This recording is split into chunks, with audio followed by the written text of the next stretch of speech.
2025-26 Statement of Performance Expectations for Education New Zealand. Those papers are published under the authority of the House. 4 Select Committee reports have been delivered for presentation. Reports of the Education and Workforce Committee on the petition of Hugh Donald and the petition of Matilda Otter-Lowe. Reports of the Regulations Review Committee on the briefing on regulatory reform and the complaint about the Animal Welfare Care and Procedures Regulations 2018. The report of the Regulations Review Committee is set down for consideration. No bills have been introduced. We come now to oral questions. The first in the name of Te Anau Tuiono. Thank you, Mr Speaker.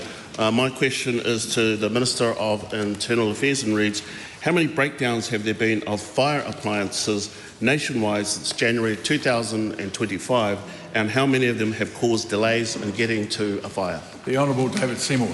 Mr Speaker, the Fire and Emergency inherited a faulty logging and tracking system from 2017. This means it has a highly manual process for reporting data. And while I've asked Fire and Emergency for this information, I've been working on gathering the information and the nature of the breakdowns. They were not able to provide data as the system does not support that. A full system replacement is planned for the next financial year to modernise how faults are reported, tracked and resolved. This will significantly improve the information Fire and Emergency can access about fleet issues and how quickly we can do that. It's important to note the Fire and Emergency in New Zealand sends multiple trucks to an incident, and a breakdown does not necessarily mean there is a delay in getting firefighters and resources to that incident. Firefighters currently adequately resourced to do their jobs safely?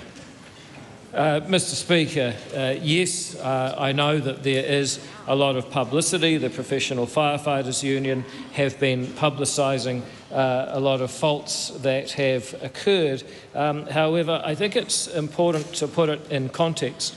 There are 1,300 fire trucks. They do 180,000 calls, or around 500 a day throughout the country. So when you see various numbers thrown around about faults, notwithstanding the challenges with reporting them and getting accurate data, it does have to be put in the context of the number of trucks and the number of call-outs. Can she confirm that in the past year, the fire appliance servicing provider for Auckland alone has done 446 emergency call-outs, more than one a day, due to breakdowns of the ageing fleet? And how does that give confidence? Mr Speaker, no, I can't confirm that number. That would be a number from a contractor who is hired by Fire and Emergency New Zealand, and I would just put in context that whether or not that figure is accurate, it should still be put in the context of the number of trucks, the number of call-outs, and the other question I would raise about that figure is whether that relates to faults or routine maintenance designed to prevent faults. Supplementary, can the Minister guarantee that FENZ's efforts to reportedly save $50 million a year will not impact the provision of emergency services and the recruitment of new firefighters as agreed in 2022 negotiations between the New Zealand Professional Firefighters Union and FENZ, and if not, why not?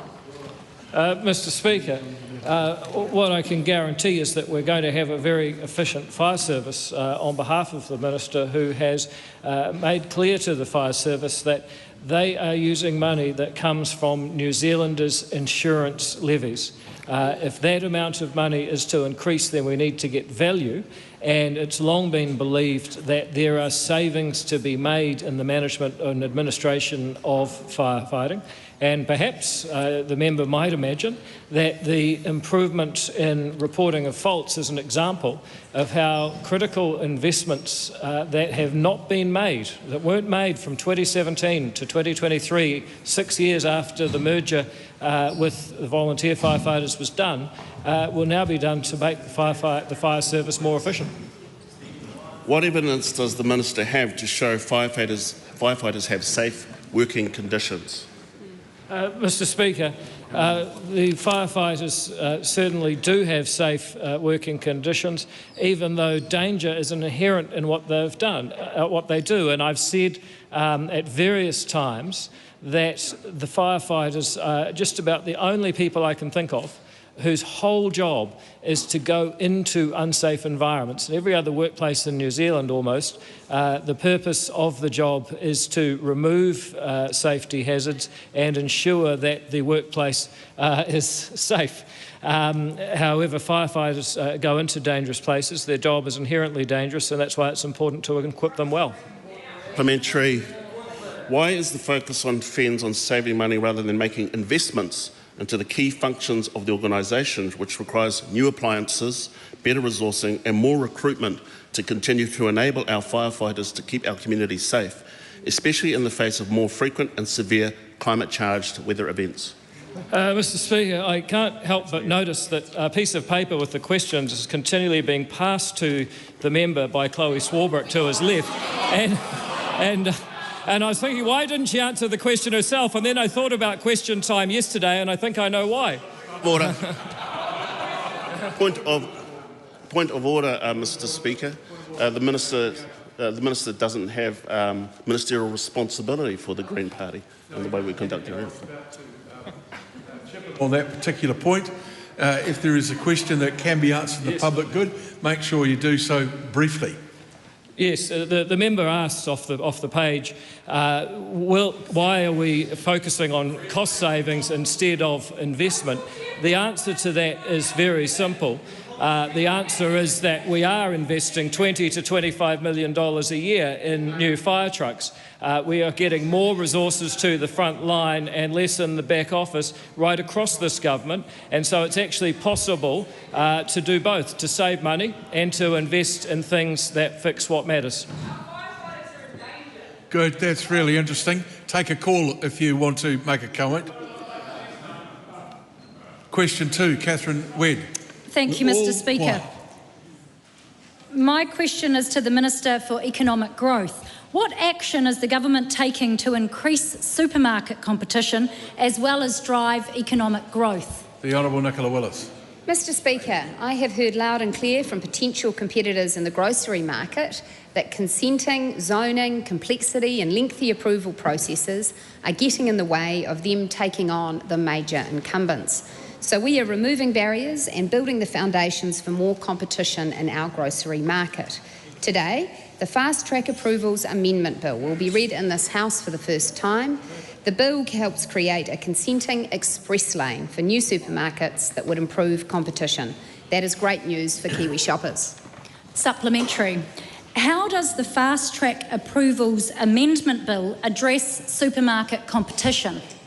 Well, Mr Speaker, the bill makes clear that grocery developers can access the Fast Track Approvals regime if their new supermarket would improve competition. To qualify, projects will have to demonstrate how they align with the government policy statement on grocery competition, which accompanies the bill. If they do that, competitors can bypass the standard lengthy resource consent process and instead be referred to a Fast Track expert panel. This will simplify what can be a years-long process into one that could be wrapped up in a few short months. And any member of this House that says they want shoppers to get fairer prices should support that bill. Supplementary. What other changes help create the consenting express lane for new supermarkets? Mr Speaker, the government is also streamlining consenting processes to encourage grocery competition. The Minister for Building and Construction is making regulatory changes so that grocery developers will be able to get standardised grocery building designs approved. And the government is introducing a nationwide building consenter for competition enhancing grocery development. As a result of all these changes, we expect a grocery development could obtain all of the necessary consents in a year or less, well under the current average of 18 months and $1 million in cost reported by the Commerce Commission. Our goal is a more competitive grocery market that delivers better prices and more choice for Kiwi shoppers. It will be up to private organisations to decide whether they want to build. We're ensuring there are no barriers in the way. Supplementary. How will the Fast Track Approvals Amendment Bill support economic growth and job creation? Mr Speaker, the bill also further strengthens the Fast Track regime to get more developments consented to drive economic growth and job creation.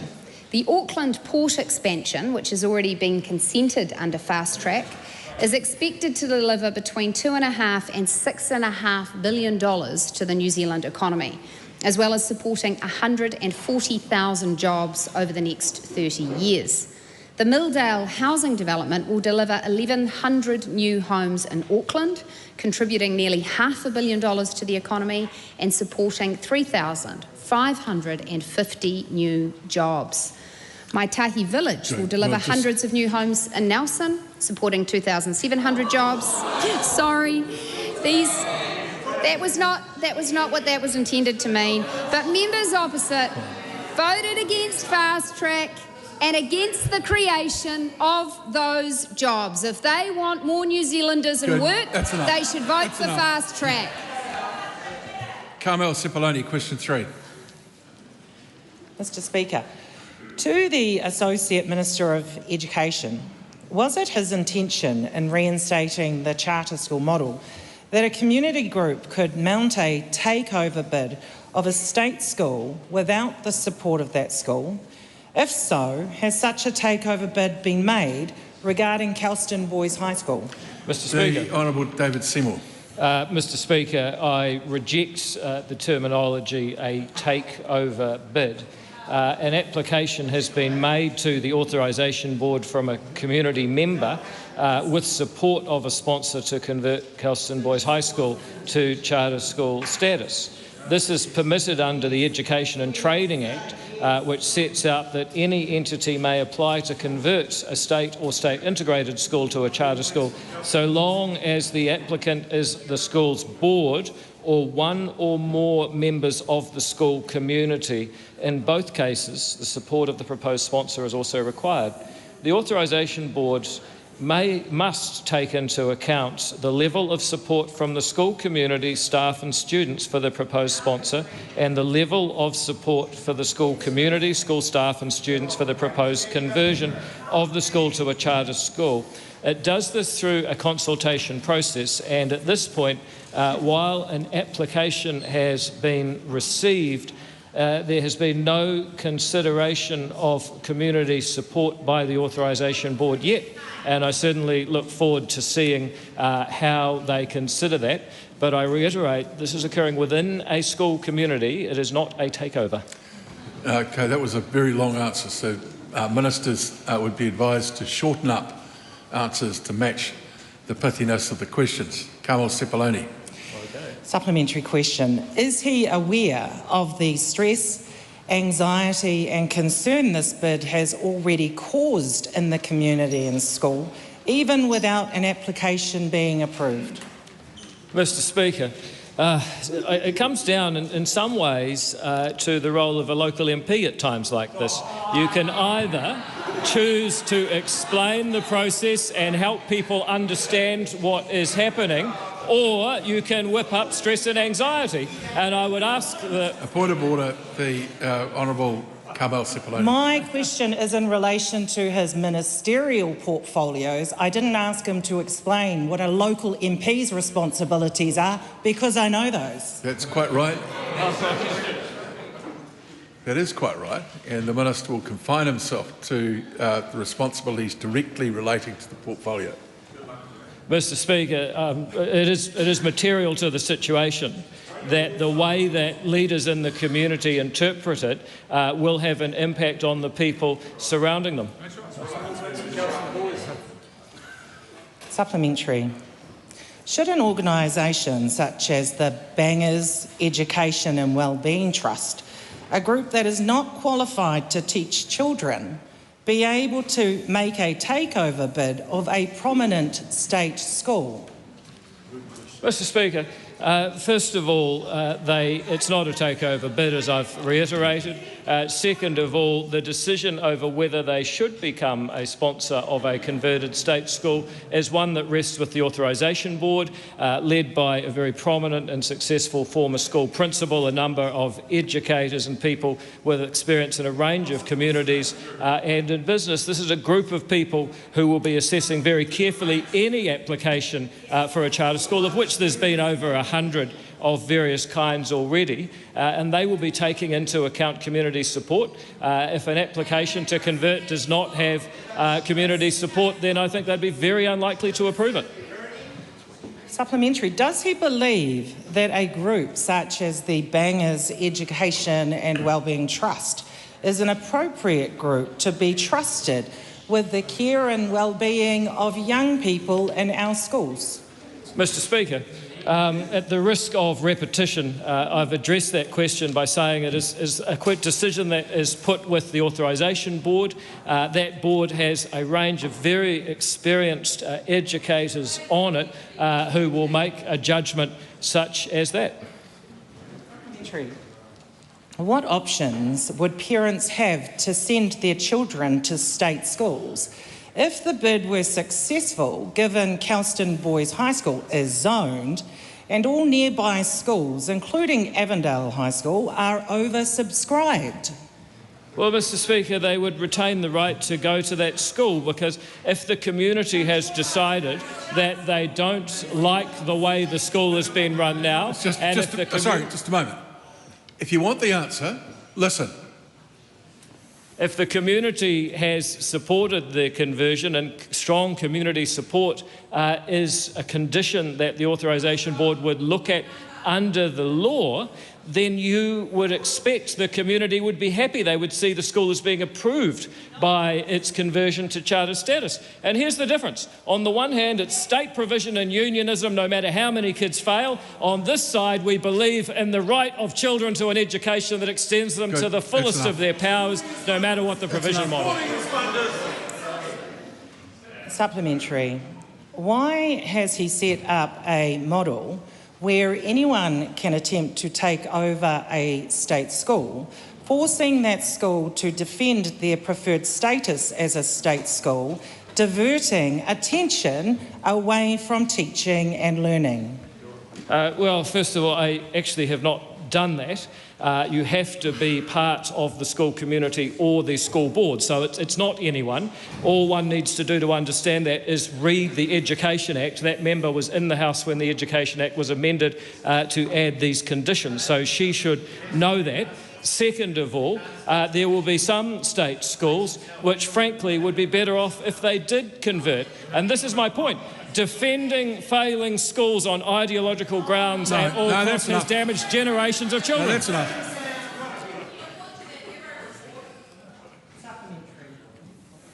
Will he review his charter school policy, given the upheaval this has caused, to ensure no other school has to go through the same experience as Kelston Boys High School? Mr. Speaker, if this keeps up, I'm going to be more worried about the Patsy question from Parachink Palmer. Frankly, we're not going to make changes. The stress... Don't preface questions with that sort of comment. It's very, very disorderly. And I know that you want the House to be far more orderly. Please just answer the straight question. Mr. Speaker, no. Supplementary. Will he apologise to the students, parents and teachers of Kelston Boys High School for the impact his educational experiments have had on them, like the food in schools debacle and the attempted charter school takeover? Mr. Speaker, in answer to the first leg of the question, no, because as I said in my opening remarks to this series of questions, I'm not sure that the concern and anxiety is entirely caused by the sponsor. It appears to be whipped up by their local MP. In answer to the second leg of the question, that's not actually in line with the question that was initially asked, the primary, but actually the Healthy School Lunch program has saved an enormous amount of money and delivered the same quality. If the Labor Party had done it the way this government has, they would have saved those children $800 million of government debt. Mr. Speaker. Well, I'm almost inclined just to skip a government question, because the government is not behaving in a fashion that would be reasonable in these circumstances. However, we'll try again. Dana Kilpatrick, question 4. Thank you, Mr Speaker. My question is to the Minister of Conservation. What recent announcements has he made about the Hauraki Gulf Te Pātaka Kaia Tikapa Moana? The Honourable Tama Pōtaka. E te maunga o te whare. Last week I announced the biggest step in a generation to restore the Hauraki Gulf Te Pātaka Kaia Tikapa Moana and help bring the Māori life back to the water, create jobs and strengthen connections between people and place.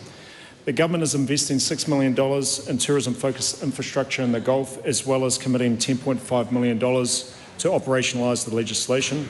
In addition, the Next Foundation is investing up to $20 million in reef restoration. I'd just like to acknowledge at this time, Mr Speaker, the recent passing of Chris Barfoot, QSM, who was instrumental in establishing the Tahuna Torea Reserve in Glendowie near the Gulf. Supplementary. What new opportunities does the International Visitor Levy investment create for the Hauraki Gulf? E te maunga o te whare. The government's $6 million investment from the International Visitor Levy will enhance access to the Hauraki Gulf by upgrading tracks, wharves and water systems on iconic islands like Rangitoto, also known as Ngāpuna e Toru a Peretu, Tiritiri Mātangi, Te Kāwau Toi, also known as Kawa Island, and Te Motutapu a Taikehu, Motutapu Island. These upgrades support more than 150,000 manuhiri who travel to these islands annually. Works are underway. Supplementary. How does the philanthropic commitment build on the government's IVL funding for the Hauraki Gulf? E te maunga o te whare. Many people know about the chaotic havoc caused by kinnabarrens in the Hauraki Gulf, Tikapa Moana. The philanthropic commitment complements our government's investment by extending the reef restoration across the new protection areas. The Next Foundation is starting with $2 million in pilot projects around Te Hauturu o Toi, also known as Little Barrier, Otata, Motu Horopapa and the Noises, and Raupoiti or Administration Bay out at Motutapu. Philanthropy, government and iwi will work together to restore the Gulf's ecosystems from the seabed up, and by combining IVL-funded infrastructure with privately funded restoration, we're building a full circle approach. Good. Brevity is a really good thing. Supplementary. What wider work is being supported through the IVL across the Department of Conservation? E te maunga o te whare. The IVL is driving significant on-the-ground conservation and tourism investment across the Motu, for example, up at Raukumara, up in Ngāti Porou and Te Whānau Apanui, with forest regeneration and species protection, more support for wilding pines in the Branch Leatham and Mackenzie Basins, and other areas throughout the country, and also, as heard earlier this week, those famous cycleways in the Ruapehu district with Ngātirangi and Te Korowai o Wainui-a-Rua. Question 5, Debbie Naurua-Paka. Tēnā koe te pika. My question is to the Minister of Education. Does she agree with the President of Te Wakaroputanga Kaitiaki Kura or Aotearoa, New Zealand School Boards Association, Meredith Kennett, that, quote, to understand attendance and achievement statistics for rangatahi Māori, you have to understand our history, and that includes Te Tiriti, unquote. If so, how does she justify her decision to remove Te Tiriti or Waitangi requirement from education governance? Mr Speaker. The Honourable Erica Stanford. Mr Speaker, understanding history and the treaty are very different things than having a legal obligation to give effect to the treaty. Elected parents to a school board should not be delegated what is a core Crown responsibility. We are ensuring that accountability for giving effect to the treaty sits where it belongs, with the Crown, so that school boards focus on their core roles, ensuring children turning up to school, progressing in their learning, they're safe and succeeding. And we want school boards to have clear expectations about their role in supporting equitable outcomes for tamariki Māori. Supplementary. Does the Minister have evidence that shows stripping Te Tiriti obligations will improve outcomes for Māori students, or is this purely ideological and anti-Māori policy? Mr Speaker, in relation to the first part of the question, the evidence that I hold is that Māori achievement, tamariki Māori achievement, has been declining for decades. And if you want to talk about a treaty breach... Hold on a minute. That's utterly ridiculous. If you've got a question, take one of your supplementaries and ask it. Don't barrack it across the House. A point of order. We can't hear the Minister. I don't believe her microphone's Well, of course you can't. And you're yelling in your own microphone. Of course you're not going to hear it. The Honourable Erica Stanford. Thank you, Mr Speaker. As I said, the information that I do have is that achievement data for tamariki Māori has been declining for decades. The gap is yawning. And if we want to talk about a treaty breach, that is it. The evidence that I have is that only 10% of Māori students are at curriculum for mathematics by the time they go to high school. 78% are more than a year behind. And everything that we're doing Point in of our order, the Honourable Debbie Thank you. Nolan-Packer. We truly are struggling to hear the Minister, and we're quiet on the side. Okay, then we'll come back to the question in a few minutes. We'll see if the audio people can raise the volume on that microphone. We'll move to question 6. Dr Aisha Verrill. Thank you, Mr Speaker. My question is to the Minister of Health. Dr Verrill, sorry. No court talking at all while a question is being asked. Dr Verrill. My question is to the Minister of Health and asks, does he stand by all his statements and actions? The Honourable David Seymour. On behalf of the Minister of Health, yes. For example, we stand by this government's commitment to raising immunisation rates for measles. When the government changed the time before last in 2017 to 18, we had 92.4% vaccinated.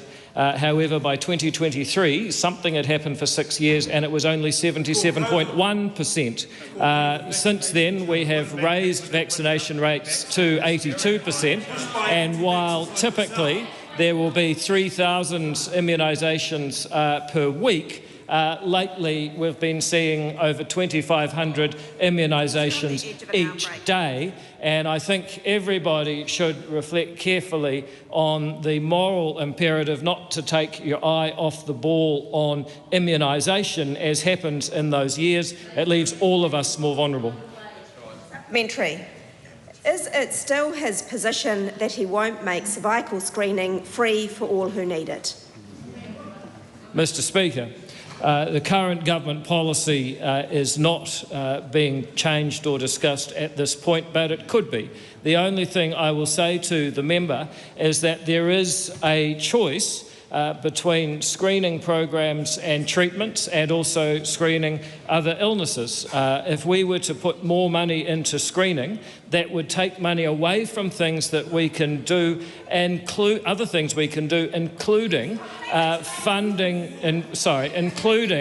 funding treatment for those women who are unlucky enough to test positive for cervical cancer. I think long enough answer, and if the member wants answers to her questions, it would be nice to listen to the answers. Why should women have to pay for cervical screening when every other screening program is free? Mr Speaker, the government faces choices in everything it does, in every service that it offers. There are a range of services such as... Sorry. Do we want to end the question? Because there's obviously no desire to hear the answer. There's no question that in a perfect world, everything would be free of charge. But unfortunately, we don't live in that world. We each have to make choices in our households, in our companies, and indeed in government. Supplementary. Why won't he act on the recommendations of 2 parliamentary review committees to make cervical screening free for all who need it? On behalf of the Minister of Health, for the reasons that I have given about having to make difficult choices, and something like, for example, extending a free screening program means that there's less money for other things, including treating those women who sometimes, unfortunately, have positive tests for cervical screening. Will he join me in advocating for 90% of girls to be vaccinated for HPV so that New Zealand can eliminate cervical cancer? Mr Speaker, if, on behalf of the Minister of Health, if I wanted to join someone to promote vaccination and immunisation, it most certainly would not be the person who was a Minister of Health in a government which saw measles immunisation plummet. We are facing an outbreak where 3 to 8-year-olds are more vulnerable, because when they were young, those turkeys were in government and fewer of them got immunised. That's enough. Supplementary. Just don't use commentary like that. It'll just cause problems. Will the Minister commit to providing colposcopies for the more than 2,000 women overdue for one, as any delays increase their risk of developing cancer? Mr. Speaker, again, I'm not going to start making health funding decisions on behalf of the Health Minister here in the House. What I can say is that the government has increased funding for healthcare from $30 billion to around $32 billion in the last 2 years. We have significantly increased the amount of money that goes into healthcare as we have attempted to clean up an enormous mess in administration. For example, it is sadly still the case that each region of the country has a different patient record system. And if you find yourself out of town and in a car crash and in hospital, they may have to email your hometown to find your patient records. I was talking to a doctor who actually had a surgery on the border between Auckland and Waikato, and half his patients are on one system, the other he didn't have the records for. Thankfully for that doctor, we've fixed it, and we'll continue fixing what matters so the health system actually gets value for money. We'll go back to question 5. There is nothing wrong with the microphone. I'd ask the Minister to speak into it, but we will hear the answers in silence. Debbie Naruapaka. Supplementary. Can the Minister name a single Māori organisation, iwi or education expert, who supports her decision, and will she table any consultation documents showing that Māori were actually listened to? Mr. Speaker, this was an issue that was raised last year during consultation of the bill that's currently making its way through Parliament. It was decided that that would then go to a process undertaken by Minister Paul Goldsmith around the treaty principles. When that report came back, it did make a recommendation that it is questionable for school boards to be delegated a core Crown duty, and then Cabinet made that decision. We'll take you through. Okay. Sorry. Supplementary. What message does the Minister think this sends to tamariki Māori sitting in classrooms today that their language, their culture and identity no longer belong in the system meant to uplift them? Mr. Speaker, it doesn't send that message at all. In fact, it strengthens the fact that we expect school boards to seek to achieve equitable outcomes for Māori students, to take all reasonable steps to provide teaching and learning in Te Reo Māori, and take all reasonable steps to ensure that the policies and practices for its school reflect New Zealand's cultural diversity. But more to that, what it sends is the signal that we take our core Crown responsibility for upholding the treaty very seriously when it comes to raising achievement for Māori students. Just make the point that we are listening to these answers in silence. That means you don't speak. No, well, I've now tell you very specifically without naming you, which is very generous on my part. Debbie Naruapaka, last one. Supplementary. When the Minister said her government is, quote, getting back to basics on 29 April 2024, did she mean erasing Māori language, Māori knowledge, and te tiriti o Waitangi from the basics of our national identity? No, Mr. Speaker, what I meant was that I was going to uphold my core Crown duty under Section 32 of the Education Act to ensure that we are abiding by the principles of the Treaty of Waitangi, and the core tenet of that is to raise Māori achievement at school, like no other government has managed to do for a very long time. And it's really evident, because we're focused on a knowledge-rich curriculum and great teaching and learning in the classroom, that in fact, Mr. Speaker, Māori meeting expectations for early phonics has gone from 25% in Term 1 to 43% in Term 3. Our Māori kids are reading better than they ever have under this government because we take our responsibilities very seriously. Supplementary. Honourable David Seymour. Can the Minister confirm that all of her excellent education reforms have been signed off by a Cabinet with no less than 7 Māori members, and that perhaps the views put about in the House today are not the way all Māori think?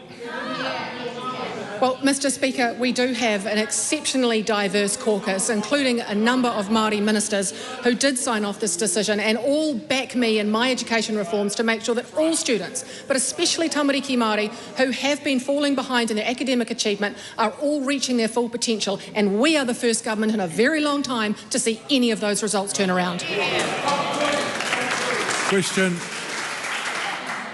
Question number 7. Tim Costley. To the Minister for... Sorry, Mr Crossley.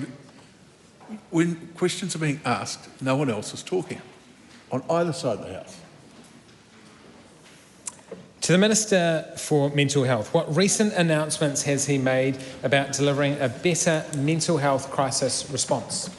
Mr Speaker, The Honourable Matt Ducey. our mental health plan is focused on delivering results, faster access to support, more frontline workers and a better crisis response.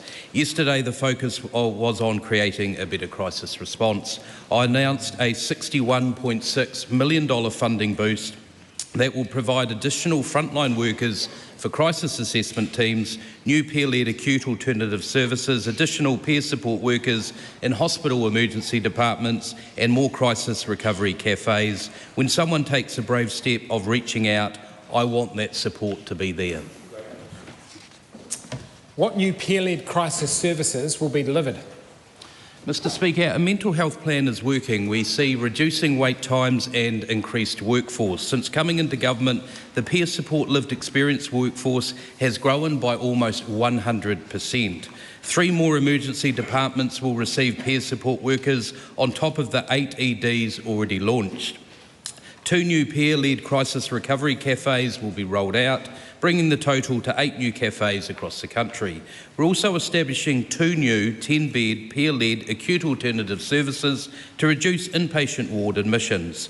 To deliver a better crisis response, we want to ensure there is someone to call, someone to respond and somewhere to go. Well, Mr Speaker, how does this announcement build on a better crisis response in Budget 25? Mr Speaker, one of my top priorities is to improve access to timely mental health and addiction support. In Budget 2025, we announced $28 million to roll out 10 co-response mental health teams around the country to respond to 111 mental health distress calls and also an additional crisis helpline capacity of 20,000 contacts. We've also implemented a 60-minute handover from police to emergency department workers for people arriving in distress. When someone takes that brave step to reach out, whether your child, a friend or a family member, this government is committed to ensuring the right support is in place.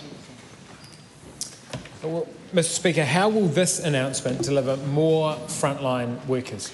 Mr Speaker, I've always been open that one of the biggest barriers to timely mental health and addiction support in New Zealand is too many workforce vacancies. Part of this funding will add an additional 40 frontline workers to crisis assessment and treatment teams nationwide. These are frontline professionals who respond to acute mental health issues. We don't want people in distress waiting long periods of time for a crisis assessment. Their job is to assess risk, stabilise people in crisis and connect them to ongoing care, resulting in faster access to support. When someone takes a brave step of reaching out for support, workforce should never be a barrier. Question 8, Jenny Addison. Honourable Jenny Addison. Thank you very much, Mr Speaker. My question is to the Minister for Infrastructure. Does he stand by his statement that the government's infrastructure pipeline, quote, will create thousands of employment opportunities for New Zealanders, end quote? If so, why? The Honourable Chris Bishop. Yes, is the short answer, because the government has a large infrastructure pipeline that will generate thousands of jobs as the pipeline is unveiled and rolled out. How many jobs will be generated from the government's list of infrastructure projects by Christmas? Well, if the member's referring to the $7 billion initiatives that we announced in, I think it was July, roughly for every $1 billion, around 4,500 jobs are created. Specific projects vary clearly, but that's a rough estimate that the Infrastructure Commission has devised, so the member can do the math, I hope. Point of order, Mr Speaker. That was a pretty clear question. Yes, it was, and the answer was pretty clear as well. So is he unable? You've got another sub? Right, sure. How many of the thousands of jobs he promised in July 2025 have been delivered to date? Well, the thing about $7 billion of infrastructure, Mr Speaker, is that it takes time to roll them out. $7 billion of projects starting by Christmas. To give the member one example that I think she knows well, the Melling interchange, for example, Okay, is a 7 that's going to see the termination of the question if we can't. It's a 7-year build. Otaki to North Levin is a roughly 5.5-year build. The level crossing program in Auckland is, again, a 4 to 5 year build. You can't turn these things on straight away. They ramp up over time. The point is there's billions of dollars of construction jobs coming into the market over the next few years. Some of the projects will take 2 years, others will take quite a long time. The point is they're starting, which is in contradistinction to the previous government. What constitutes the beginning of an infrastructure project? Normally when me or another minister goes and turns a sod. Can he be clear to the House No, hang that... on, sorry. What makes people think they can talk during a question? Ginny Anderson, Honourable Ginny Anderson. Can he be clear that he is telling New Zealanders that the beginning of an infrastructure project constitutes him turning up in a high-vis with a shovel? Look, Mr. Speaker, it's difficult to know how to answer this question without causing embarrassment to the member. What happens is an agency or the government appropriates money, then there are business cases done, then construction funding is confirmed either by Cabinet or in relation to the Transport Agency, for example, or the particular government department. Then a contractor is arranged, then contracted, then at some point a project actually starts. Now, it may surprise the member to learn, because the last government didn't do a lot of this, Ministers normally like to turn up to the start of projects that they've had some involvement in funding to make sure they get built. So projects start literally when contractors arrive on site and start drilling holes and digging dirt. That's what construction starting means. Yeah, I think that's it. How many of the projects listed under his press release in July 2025 meet the criteria he just laid out? Well, of all the projects that have started, all of them. There are some projects. It's not before we haven't reached the end of the year yet, and there are a range of projects yet to come. Good. Question number 9, Rima Narkley. Thank you, Mr. Speaker. My question is to the Associate Minister of Transport and asks, what recent announcements has he made about land transport rules? Honourable James Meagher. Mr. Speaker, last week the excellent and eloquent Minister of Transport, Chris Bishop, and I announced the beginning of public consultation on 3 significant areas of work on land transport rules.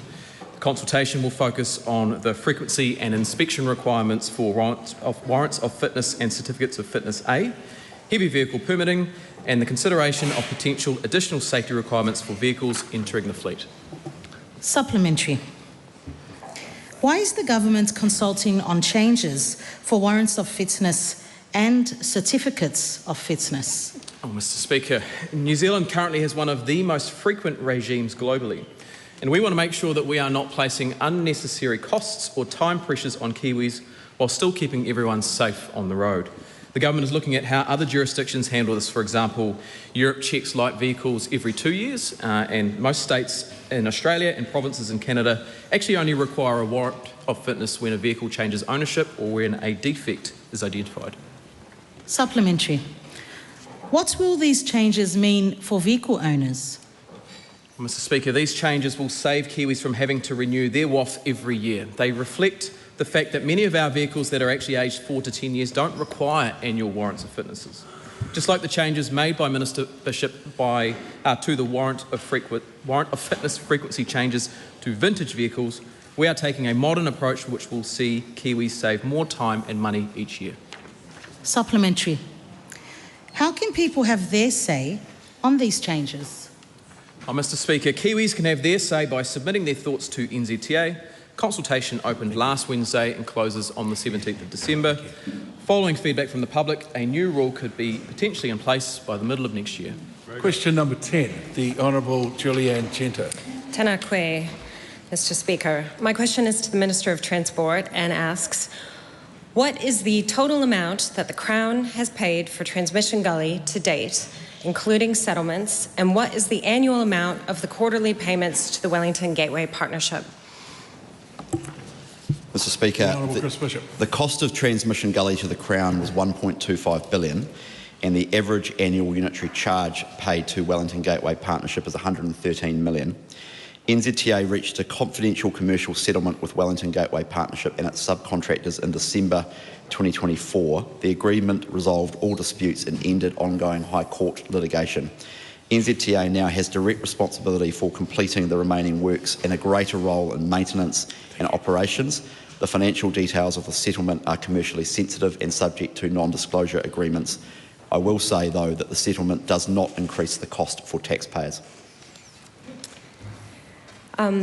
Is the cost of rebuilding 6 kilometres of Transmission Gully included within the $32 million budgeted for this year's routine maintenance and resurfacing? And if not, what is the additional cost of this work? The cost of the work the member is being talked about is covered by the settlement. How can the public know what the total cost of Transmission Gully is to the Crown and the ongoing cost if the settlement is confidential? Well, I think I've answered that in my primary answer, that the cost was $1.25 billion and the average annual unitary charge paid to Wellington Gateway Partnership is $113 million for the life of the rest of the contract. The settlement that has been reached between NZTA and the Wellington Gateway Partnership and its subcontractors in December last year is commercial in confidence. So does the $1.25 billion total cost include the 25 years of annual payments of $113 million?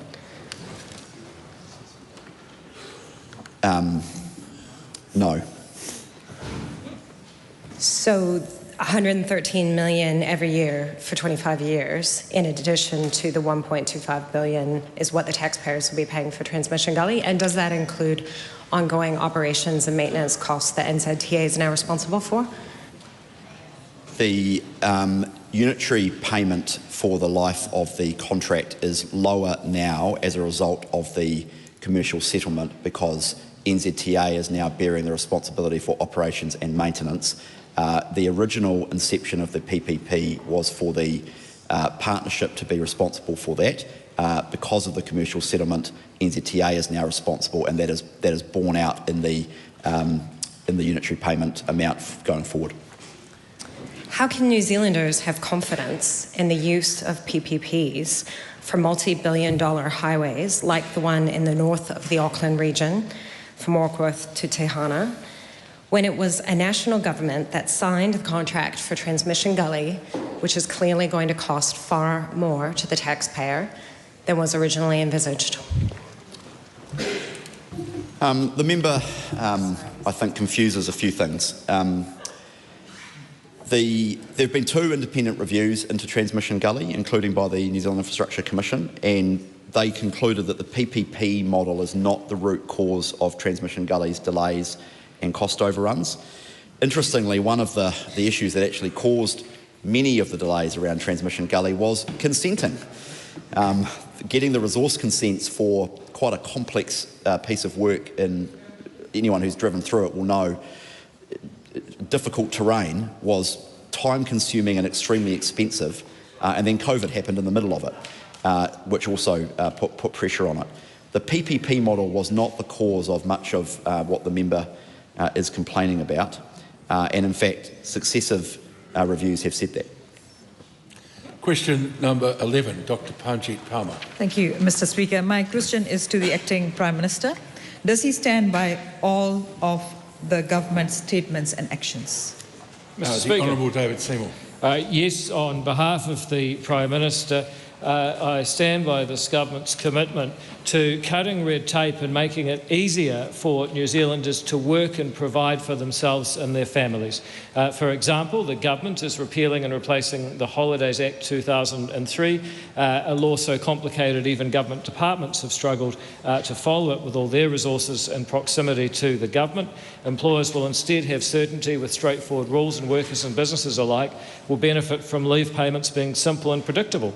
We're replacing the Resource Management Act, relevant to the previous question, massively pushing up the cost of getting things like roads done, and we've repealed largely the earthquake-prone buildings laws for putting massive costs on New Zealanders for next to no benefit. Supplementary, Mr. Speaker. What is the government doing to improve the justice system and keep New Zealanders safe? Mr. Speaker, the government has decided to adopt a philosophy that it is the right of New Zealanders to be safe, not to be victims, and to be supported if they are victims, while the government's role is to ensure there are consequences for criminals. The court system, under our Minister who happens to be here beside me, Nicole McKee, has now had a 20% reduction in the District Court criminal case backlog because justice delayed is justice denied.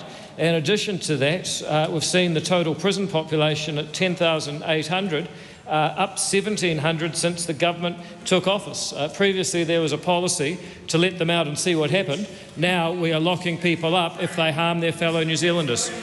Supplementary, Mr. Speaker. How is the government focusing the education system on student achievement?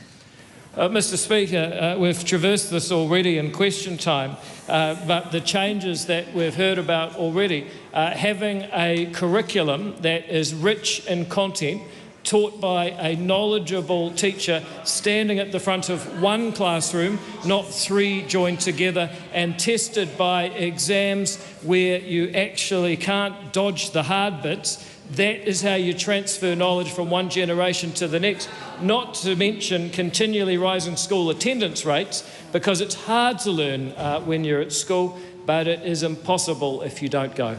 Supplementary, Mr. Speaker. What is the government doing to rebalance the New Zealand history curriculum?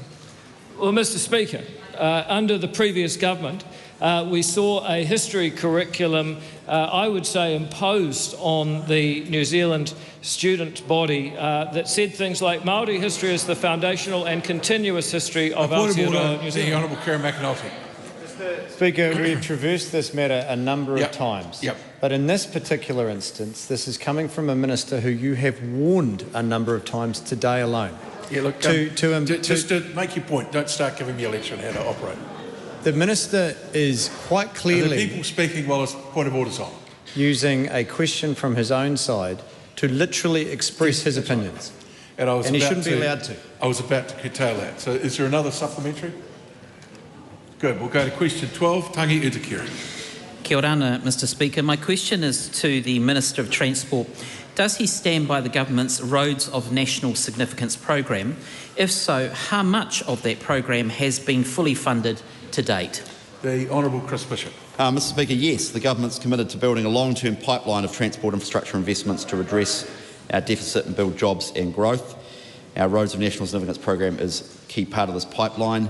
As the member knows, $1.2 billion was announced last month to get on with getting these projects ready for delivery.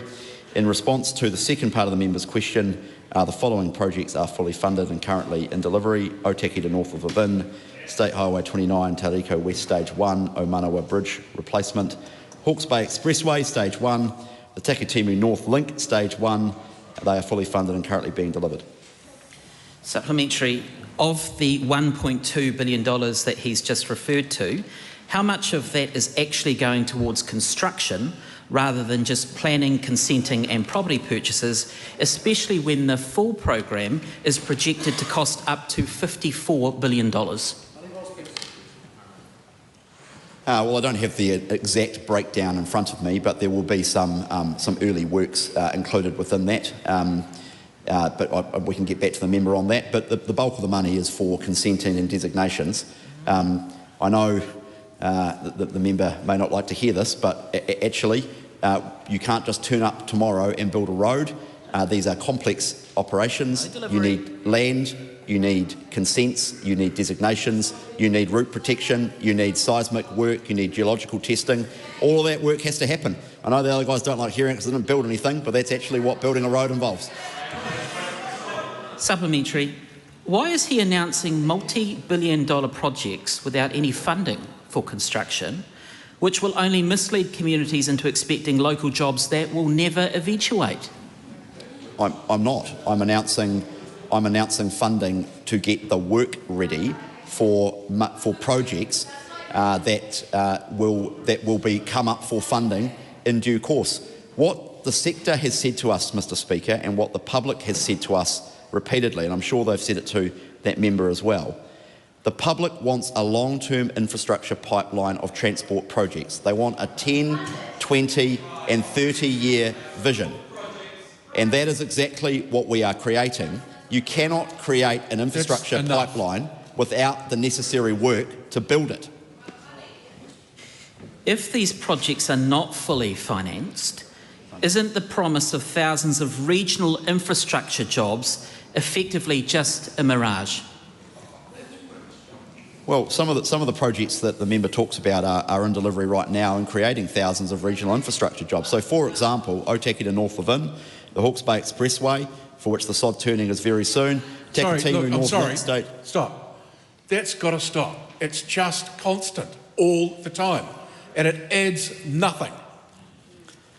I mean, Chris Bishop, no, well, just don't make any comment, just answer your question. Well, I'll just invite the member to go and visit the Takatimi North Link Stage 1 project, which is underway right now. There's hundreds, probably thousands of people working on that, let alone before you count all the spin-off jobs of all the people who are working outside the north of Tauranga working on that really important project. Supplementary. Why has Waka Kotahi started using a 60-year time frame and a much lower 1.5 to 2% discount rate when working out whether his roads are worth it? And how would those projects stack up if the previous settings of 30 years and 6% discount were still used?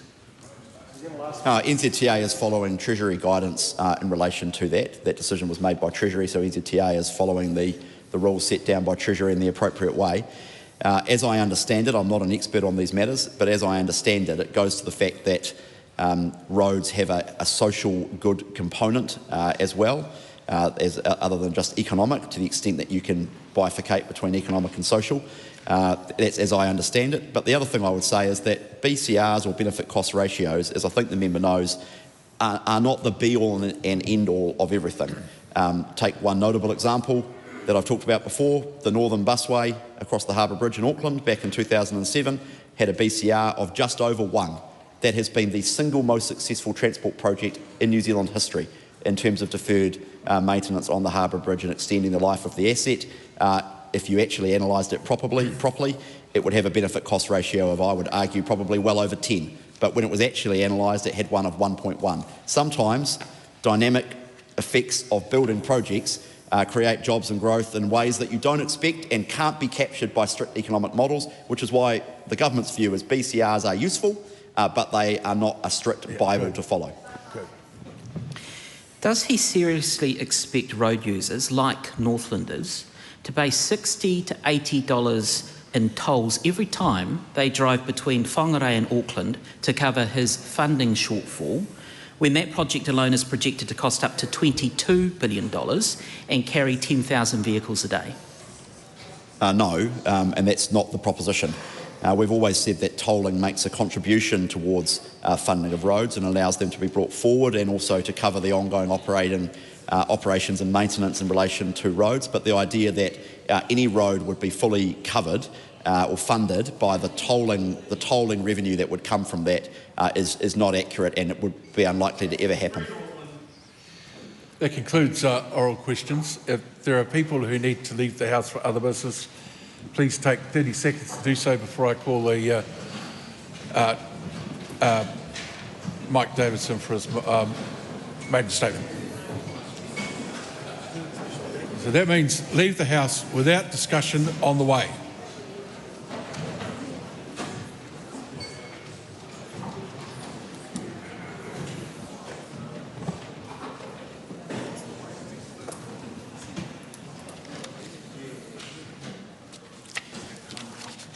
We